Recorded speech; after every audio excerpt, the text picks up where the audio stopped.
Hello students, I am Dr. Neelam Sharma. Welcome to my channel विद्या शिक्षा institute and एडुलर्न। दोनों की एक combine जो मैं बना रही हूँ वीडियो, दोनों की कंबाइन है। जो रिसर्च एप्टीट्यूड है फर्स्ट पेपर का वो, और जो है 6th यूनिट जो हमारी एजुकेशन की है वो, क्योंकि ये दोनों लगभग एक ही समान है। और जितनी ज़्यादा आप इसको कंबाइंड रूप में पढ़ेंगे उतने ही ज़्यादा उसमें आप क्वेश्चंस अटेम्प्ट कर पाएंगे अपने पेपर में।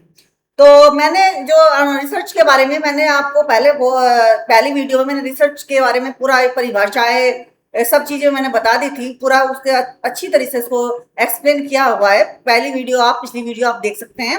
उससे आगे का आज मैं आपको पढ़ा रही हूँ, ठीक है। अनुसंधान के महत्वपूर्ण उद्देश्य, जैसे कि मैंने लिखा भी है ऑब्जेक्टिव ऑफ रिसर्च, यानी कि जो अनुसंधान के महत्वपूर्ण उद्देश्य क्या है, इसके उद्देश्य क्या है, कि इसके उद्देश्य क्या, सबसे पहले क्या है। सबसे पहले एक जो कोटेशन में हम इसको जान लेते हैं कि systematic effort to gain new knowledge, है ना। क्या है रिसर्च, क्या है, systematic effort to gain new knowledge. एक सिस्टम है, इधर उधर कुछ भी नहीं हो सकता है। जहां भी कुछ इधर उधर होगा वहां हमारी रिसर्च, हम पूर्ण रिसर्च नहीं कर पाएंगे। उसमें जो फाइंडिंग्स है उनमें रिजल्ट देखने को मिलेगा कि ये सही नहीं है, अगर कहीं गड़बड़ हुई है तो इस तरीके से रिसर्च क्या हुआ, research is a systematic effort to gain new knowledge. तो न्यू नॉलेज का मतलब क्या होगा, पहला इसमें क्या होगा उद्देश्य, पहला क्या है इसका उद्देश्य, किसी भी नई घटना से परिचित होना। हमें मान लीजिए हमें रिसर्च करनी है, तो हमें कोई नई घटना, हमें कोई नया टॉपिक न्यू होनी चाहिए। न्यू नॉलेज तो तभी न्यू होगी ना जब घटना हमारे पास नहीं होगी। पहले से जो जिन पर रिसर्च हो चुकी है उन रिसर्च करने से क्या फायदा है। हम कोई नई घटना लेंगे, नया टॉपिक लेंगे, है ना, तभी तो हमारी रिसर्च सही होगी। किसी क्षेत्र में नई अंतर्दृष्टि का विकास करना, किसी भी क्षेत्र में हम मान लीजिए हम साइकोलॉजी में, मान लीजिए हम एजुकेशन में पढ़ रहे हैं तो एजुकेशन की बात कर रहे हैं। मान लीजिए अब फर्स्ट पेपर में तो रिसर्च एप्टीट्यूड में तो हम किसी भी उसकी ले सकते हैं, किसी भी एरिया में रिसर्च कर सकते हैं। मान लीजिए हमें साइकोलॉजी है हमारा सब्जेक्ट, हमारा साइंस है यानी बायोलॉजी है, कोई भी सब्जेक्ट है हमारा, उसमें जो है उस सब्जेक्ट में जो भी हमारा टॉपिक है उसमें न्यू अंतर्दृष्टि, यानी कि उसमें जो है नई अंतर्दृष्टि, इंसाइट, उसके अंदर डीप जा करके हमें रिसर्च करनी होती है।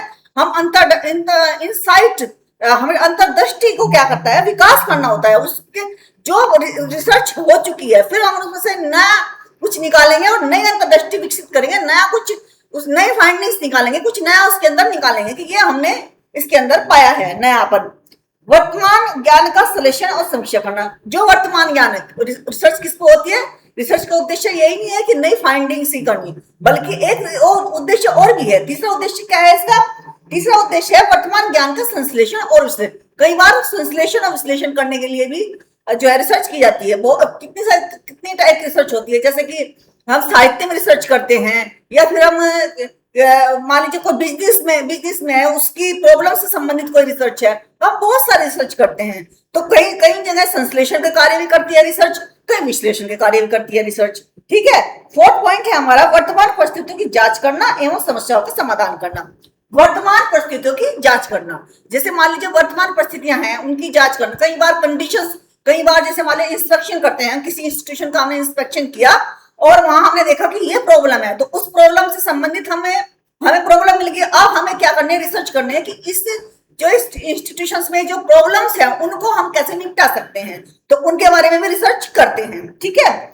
सामान्य मुद्दों का विश्लेषण एवं अन्वेषण करना, सामान्य मुद्दे जो जनरल मुद्दे होते हैं, जैसे कि दहेज प्रथा का मुद्दा है, जनसंख्या वृद्धि का मुद्दा है, या पर्यावरण का मुद्दा है, प्रदूषण का बहुत सारे मुद्दे होते हैं। इन मुद्दों पर भी हमें क्या होता है, हम रिसर्च करते हैं, ठीक है। और एक नई प्रक्रिया या प्रणाली का सृजन करना, या फिर एक नई प्रणाली, जैसे मल्टीडिसिप्लिनरी अप्रोच, ये किसी ने रिसर्च ही तो की है। इंटरडिसिप्लिनरी अप्रोच रिसर्च ही तो की है।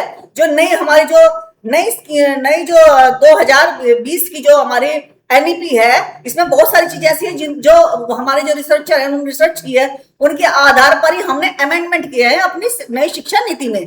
तो इस तरीके से जो बहुत सारी चीजें होती हैं जो हम रिसर्च के माध्यम से जो है क्या करते हैं, नई प्रक्रिया या प्रणाली का सृजन होता है। सिस्टम भी चेंज होते हैं, सिस्टम भी बदल जाते हैं, ठीक है। तो शिक्षा की नई नई शाखाओं का जन्म वस्तु, क्या अब कितने पॉइंट हो गए आपके पास में, 1 2 3 4 5 6 पॉइंट आपके पास हो गए हैं। हमारे इतने उद्देश्य हैं, जितने भी मैंने आपको बताए हैं, ये सारे हमारे उद्देश्य है रिसर्च के। किसी भी तरह का उद्देश्य होता है, एक ही चीज नहीं है कि नया कुछ खोजना है ना। विश्लेषण संश्लेषण भी हो सकता है, नई नई कोई प्रणाली भी हम विकसित कर सकते हैं, है ना। नई नई प्रक्रिया विकसित कर सकते, सामान्य मुद्दों का भी विश्लेषण कर सकते हैं, साहित्य में रिसर्च कर सकते हैं। वर्तमान परिस्थितियों की क्या वर्तमान परिस्थितियां, हमारे जो सिस्टम, हमारे मान लीजिए ऐसे एजुकेशन सिस्टम की वर्तमान क्या परिस्थितियां हैं, या अगर कोई मान लीजिए इकोनॉमिकल सिस्टम, जरूरी है एजुकेशन सिस्टम, इकोनॉमिक सिस्टम कैसा है हमारा, उसके ऊपर भी हम रिसर्च कर सकते हैं। तो इस तरीके से हम रिसर्च करते हैं। शिक्षा की नई नई शाखाओं का जन्म वस्तुतः इसी ज्ञान विस्तार की स्वाभाविक परिणति है। मान लीजिए नई नई शाखाएं शिक्षा की, अब हम शिक्षा से संबंधित बात कर रहे हैं, तो शिक्षा में नई नई जो शाखाओं का जन्म हो रहा है, वो भी वस्तुतः इसी का परिणाम है। किसका परिणाम है? रिसर्च का परिणाम है। शाखाएं कैसी? मल्टीडिसिप्लिनरी अप्रोच, इंटरडिसिप्लिनरी अप्रोच, ये हमारी शाखाएं तो है, जो नई नई शाखाएं, मल्टीपल एग्जिट इंजिट, इन पर भी तो किसी ने रिसर्च की है कि ये ऐसा हो सकता है, ऐसा हो सकता है। पहले ये देखा कि क्या ऐसा हो सकता है, लगा कि हाँ फाइंडिंग्स है, हाँ मल्टीपल एग्जिस्ट, और वो भी हो सकता है बच्चों का जो है कभी मतलब कॉलेज छोड़ने के बाद भी आ भी सकते हैं, पढ़ के जा सकते हैं, और फिर भी दोबारा से एडमिशन ले सकते हैं। तो इसको रिसर्च को कंप्लीट किया और फाइंडिंग सही आई, तभी तो हमने इसको अपनी आईएनपी में इंक्लूड किया। इस तरीके से, जैसे पत्रकारिता, मैंने बताया पत्रकारिता है, लोक प्रशासन, साहित्य भी कह सकते हैं, प्रबंधन आदि कुछ ऐसे विषय हैं जो कार्य क्षेत्र की आवश्यकताओं के आधार पर विकसित हुए हैं। ठीक है। अवशोधात्मक गतिविधियों से न केवल विषयों का विस्तार या समृद्धि होती है, वरन नए नए शैक्षणिक अनुशासनों का उद्भव भी होता है। नए नए शैक्षिक अनुशासन यानी कि नए नए शैक्षिक डिसिप्लिन, यानी कि सब्जेक्ट का भी निर्माण होता है। यानी कि खाली नई नई कोई मतलब ये नहीं कि खाली जो है विषयों का विस्तार या नई नई जो है समृद्धि होती है, बल्कि शैक्षिक अनुशासन, मतलब नए नए सब्जेक्ट का भी क्या होता है। बहुत सारे आज से 20-50 साल पहले, 30 साल पहले जो सब्जेक्ट नहीं थे, बहुत से सब्जेक्ट ऐसे थे जो नहीं थे, लेकिन आज वो है। आज सब्जेक्ट, अब नए नए सब्जेक्ट आ गए, तो वो रिसर्च किया ना कि ये समस्याएं और इनको समस्याओं को इनको दूर करने के लिए हमें कुछ पढ़ना होगा। और क्या पढ़ना होगा उसमें, उसको फिर सब्जेक्ट का निर्माण किया जाता है। सब्जेक्ट के निर्माण में सब्जेक्ट में क्या क्या टॉपिक्स, यूनिट्स इंक्लूड की जाती है, ताकि इस विषय से संबंधित उस व्यक्ति को, इस विषय से संबंधित उनको ज्ञान हो सके, है ना। मान लीजिए आईसीटी एक सब्जेक्ट ले लीजिए, कंप्यूटर, पहले तो आईसीटी सब्जेक्ट ले लीजिए कि अब आईसीटी सभी जगह, सभी ज्यादातर कोर्सेज में आईसीटी का इंक्लूड है। तो पहले तो हमने आईसीटी को ये देखा कि समस्या क्या है, हमें लगा टेक्नोलॉजी की समस्याएं हैं, और टेक्नोलॉजी से संबंधित ज्ञान हर क्षेत्र में होना थोड़ा थोड़ा आवश्यक है। तो हमने फिर हमने इस तरह से रिसर्च की कि हाँ वास्तव में फाइंडिंग्स ऐसी आई कि वास्तव में सभी को इस चीज की जरूरत है।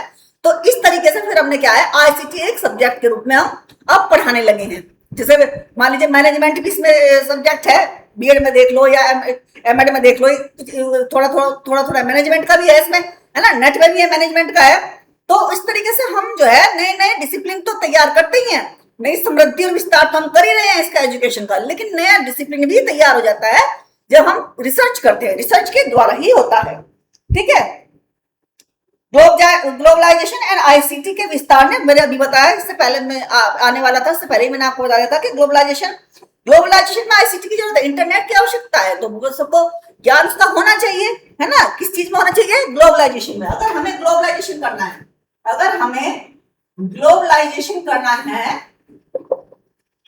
तो हमें आईसीटी, इंटरनेट, इनका ज्ञान होना चाहिए। और ये रिसर्च के द्वारा फाइंडिंग्स में आ जाता है कि इनकी आवश्यकता है, और इनकी आवश्यकता को पूर्ति के लिए हमें एक न्यूट्रल सब्जेक्ट की आवश्यकता है, कि जो सभी टीचर्स की आज की डेट में आवश्यकता है। जैसे कंप्यूटर सबको आना चाहिए, चाहे कोई ह्यूमैनिटीज का टीचर है, चाहे साइंस का टीचर है, चाहे कोई कॉमर्स का है, चाहे मैनेजमेंट एमबी की, सबको कंप्यूटर आना चाहिए, और जो आईसीटी आनी चाहिए, इंटरनेट आना चाहिए, उनको कार्य करना आना चाहिए, है ना। तो इस तरीके से, तो अनुसंधान से ही हम इसको नॉलेज प्राप्त करते हैं कि अब हमें मान लीजिए ये अनुसंधान के द्वारा, ये अनुसंधान के उद्देश्य होते हैं, इन क्षेत्रों में हमें कार्य करना है। फिर अनुसंधान की विशेषताएं, अब विशेषताएं क्या है? अनुसंधान की कुछ विशेषताएं भी हैं, उनका देख लेते हैं। ये आपका 6th यूनिट भी है, सिक्स यूनिट भी एक डबल है आपका, कंबाइंड है, सिक्स यूनिट भी हो गई आपकी, और जो है research second unit research aptitude, research aptitude plus ये दोनों है आपकी रिसर्च एप्टीट्यूड और सिक्स यूनिट रिसर्च की, दोनों कोई मैं कंबाइंड रूप से ले रही हूँ, ताकि दोनों जो बच्चे हैं जो एजुकेशन से नेट कर रहे हैं और जो फर्स्ट पेपर की तैयारी करना चाहते हैं, दोनों का कोई इसमें इससे बेनिफिट होगा इस वीडियो से, है ना। तो अनुसंधान की विशेषताएं, अनुसंधान की विशेषताएं यानी कि कैरेक्टरिस्टिक्स ऑफ, यानी कि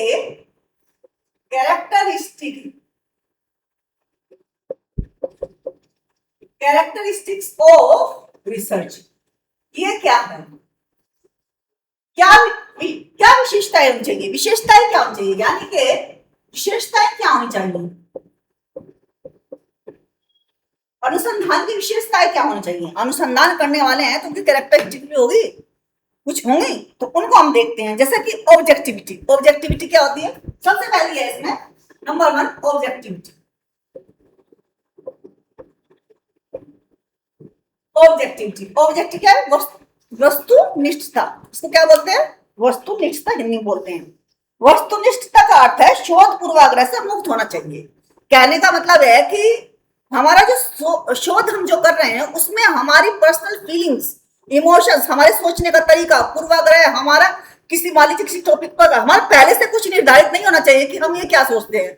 ये तो फाइंडिंग्स बताएंगे, ये पूरा मेथोडोलॉजी जो हमने मेथोडोलॉजी अपनाई है, हमारा टॉपिक क्या है उसके अकॉर्डिंग हमने मेथोडोलॉजी अपनाई और फाइंडिंग्स बताएंगी कि क्या रिजल्ट है। ये नहीं कि मैंने पहले से ही सोच रखा है ना। मान लीजिए मान लीजिए किसी भी संबंधित कोई क्वेश्चन है, मान लीजिए मैंने पहले से ही उसका आंसर, ये आंसर मेरे मन में है, वो नहीं चलेगा। हमें पूरी जो है इसकी रिसर्च प्रॉब्लम देखेंगे, उसके बाद जो है क्या नाम है, क्या कहते हैं उसको, वो रिव्यू ऑफ लिटरेचर करेंगे, फिर मेथोडोलॉजी अपनाएंगे, फिर फाइंडिंग्स करेंगे, और फिर जो है डाटा कलेक्शन करेंगे, उसके बाद फाइंडिंग्स करेंगे, फिर जो है उसको जनरलाइजेशन करेंगे। तो ये हमारा, इसलिए हमारा जो है पहले से हमने क्या सोच के रखा है, और फाइंडिंग्स बिल्कुल डिफर हो सकती हैं, वो एक जैसी नहीं हो सकती हैं। अगर हमारा व्यक्तिनिष्ठता उसमें आ जाएगी तो वो रिसर्च की जो फाइंडिंग्स है वो गलत हो जाएंगी। तो इस तरीके से जो है इसमें वस्तुनिष्ठता होनी चाहिए, ठीक है। और जो है अत्यधिक सावधानी बरतते हैं ताकि शोध का परिणाम उसकी स्थिति, व्यवहार, ये मैंने जो बताया तो व्यवहार, इमोशंस, फीलिंग्स कुछ भी उसके अंदर नहीं आ सकता है।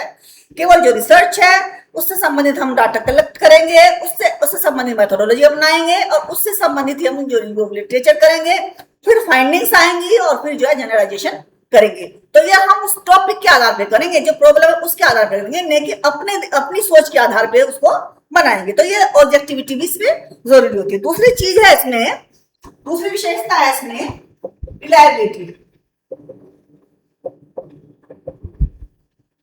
विश्वसनीयता।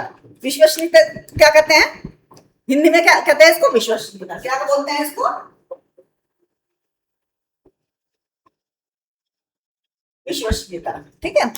अनुसंधान के संदर्भ में विश्वसनीयता, स्थिरता, इसको क्या बोलते हैं, कंसिस्टेंसी। कंसिस्टेंसी यानी कि आज भी रिजल्ट का यही उत्तर है, आज भी मैंने जो कोई मान लीजिए टेस्ट लिया, आज भी इसका यही रिजल्ट आया, 2 साल बाद भी ये रिजल्ट आएगा, 3 साल बाद भी ये रिजल्ट आएगा, यानी कि कंसिस्टेंसी, रिजल्ट में कंसिस्टेंसी। सत्यापन, वेरिफिएबिलिटी बोलते हैं इसको, वेरिफिएबिलिटी भी बोलते हैं इसको, सत्यापनशीलता, है ना। मान लीजिए कि शोधकर्ता ने दिल्ली के छात्रों के परीक्षा परिणामों पर सोशल मीडिया, मान लीजिए अब ये कोई प्रॉब्लम ले ले कि आज जो हमारे परीक्षा परिणाम है, स्टूडेंट वो देते हैं, एग्जाम देते हैं, उन पर सोशल मीडिया का क्या प्रभाव है, हो रहा है ना, निगेटिव भी हो रहा है, पॉजिटिव भी हो रहा है।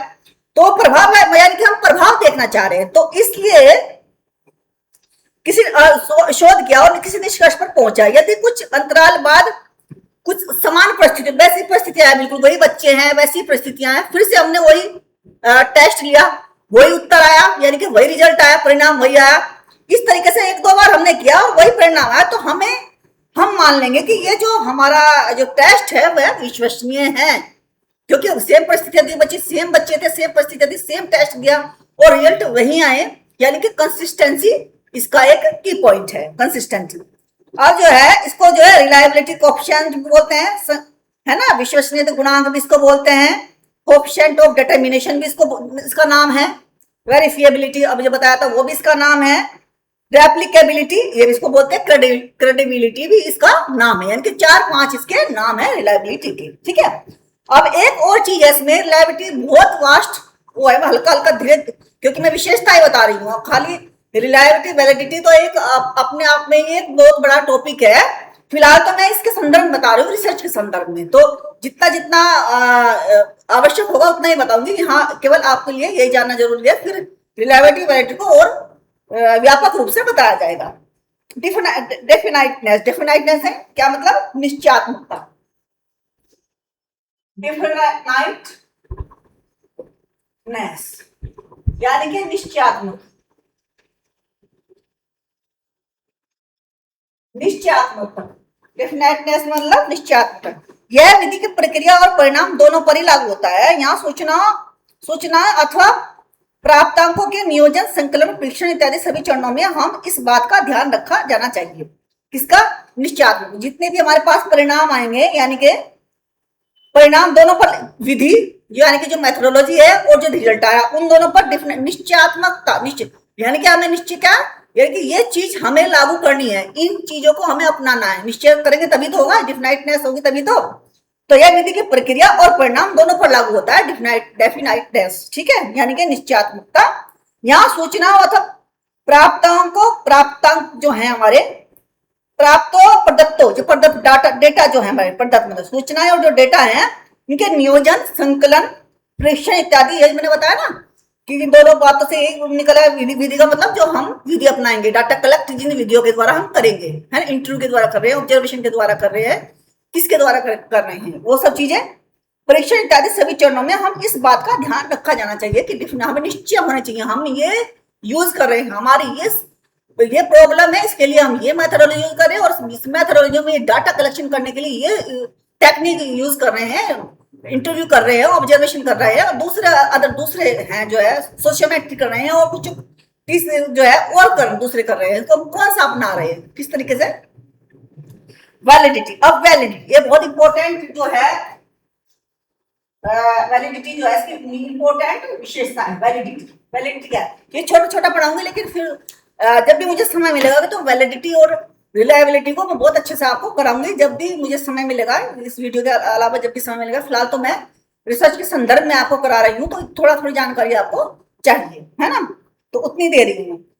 वैलिडिटी, वैधता क्या है, जिस उद्देश्य को लेकर कोई परीक्षण बनाया जाता है। मान लीजिए मैंने मैथमेटिक्स का कोई परीक्षण बनाया, या मेरे पास कोई प्रॉब्लम है, मैंने कोई प्रॉब्लम ली जनसंख्या से संबंधित, बढ़ती हुई जनसंख्या का हमारे आज के जीवन पर प्रभाव। मान लीजिए मैंने ये अब यहाँ पर तो टेस्ट की तो बात नहीं है, रिसर्च की बात चल रही है, मान लीजिए लिया बढ़ती हुई जनसंख्या का हमारे आम जीवन पर प्रभाव।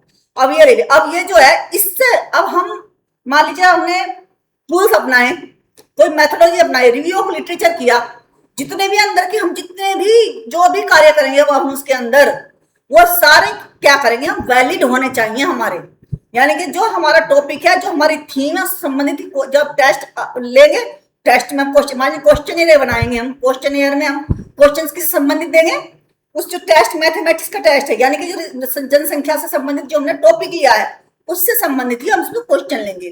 तो इस तरीके से हमें वैलिड हमारा ये जो रिसर्च होगी, है ना, उसी को मापता है, यानी कि जिस चीज को हम लेकर उसी को मापता है, यानी कि रिसर्च तो कर रहे हैं जनसंख्या का, और कर रहे हैं किस पर, हम पर्यावरण पर।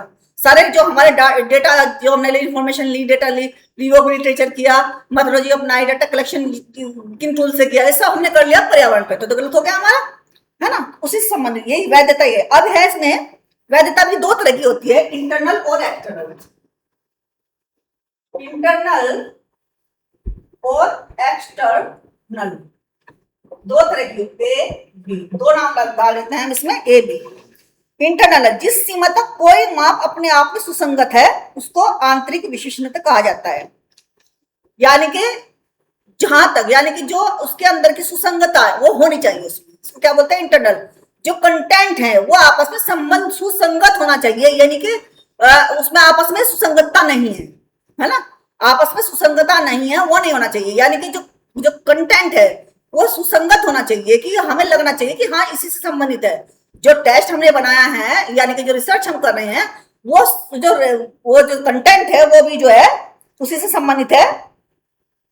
इसको आंतरिक विश्लेषण में कहते हैं। बाह्य क्या कहते हैं? बाह्य वैधता किसको कहते हैं? अध्ययन को प्रभावित करने वाले बाह्य कारकों को नियंत्रित किया जाना चाहिए। उदाहरण के लिए सामाजिक विज्ञान सर्वेक्षणों में एक प्रतिवादी की प्रतिक्रिया केवल एक गैर प्रतिभागी पर्यवेक्षक की उपस्थिति के प्रभावित हो सकती है। बाह्य वैधता मतलब कि बाहरी, बाह्य वैधता का मतलब कि बाह्य कोई भी, किसी भी तरह का कोई भी जो है वेरिएबल या कोई भी अन्य कोई चीज उस हमारी जो रिसर्च है उसको प्रभावित ना करे, बाहरी रूप से भी वैध होना चाहिए वो, यानी किसने कोई इफेक्ट ना डाल दे उस पर। इनका कहने का मतलब यही है। अब जो है इसमें बाह्य वैधता में भी बहुत सारे हैं इसके। तो स्टूडेंट्स आज के कल मैं कराऊंगी आपको टेस्ट सी टेस्ट मेथड क्या होता है, इंटर रेटिंग मेथड क्या होता है, यानी कि बाह्य वैधता में जो प्रकार इंटरनल, अब दो तो इसमें मैंने इंटरनल वैधता, वैधता के दो प्रकार हो गए, इंटरनल वैधता और एक्सटर्नल वैलिडिटी। अब एक्सटर्नल वैलिडिटी के भी दो प्रकार हैं। कौन से हैं? टेस्ट टेस्ट मेथड और इंटर रेटेड मेथड। तो ये मैं कल कराऊंगी आपके, बहुत सारे हैं इसमें। Face validity, content validity, criterion validity, productive validity, concurrent validity, post directive validity, construct validity, accuracy, ये तो छठा पांचवा हो गया इसका एक्यूरेसी, सामान्यकरण। जब अब जाके जो है इसका जो है ऑब्जेक्टिव वैलिडिटी, और चौथा हो गया आपका, चौथा हो गया आपका कौन सा हो गया? निर्माण वैधता। ये तो इसमें ही हो गया सारे के सारे।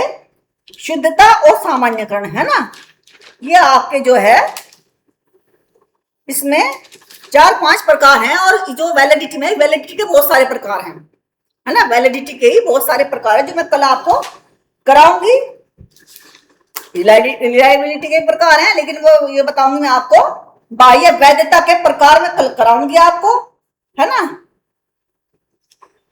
ये जो रिलायबिलिटी के हैं, ये टेस्ट मेथड रिलायबिलिटी के हैं, इंटर रेटिंग मेथड, ठीक है। तो ये जो है कल कराऊंगी मैं आपको। आज के लिए बस इतना ही। Respect your teachers, respect your parents. अपनी सेहत का ध्यान रखिए और जिस नेट की तैयारी करते रहिए। कंसिस्टेंसी इज द बेस्ट की फॉर सक्सेस। कई बार होता है कि हम किन्हीं कारणों से कंसिस्टेंट नहीं रह पाते हैं, कुछ अपने पर्सनल कारण होते हैं, कभी कभी इतना गहन कारण होता है कि बताया भी नहीं जा सकता कि क्या करना रहा। तो जो है, लेकिन कंसिस्टेंसी इज द बेस्ट की फॉर सक्सेस। यदि आप सक्सेस होना चाहते हैं तो कंसिस्टेंसी को बनाए रखना। तब तक के लिए बाय बाय।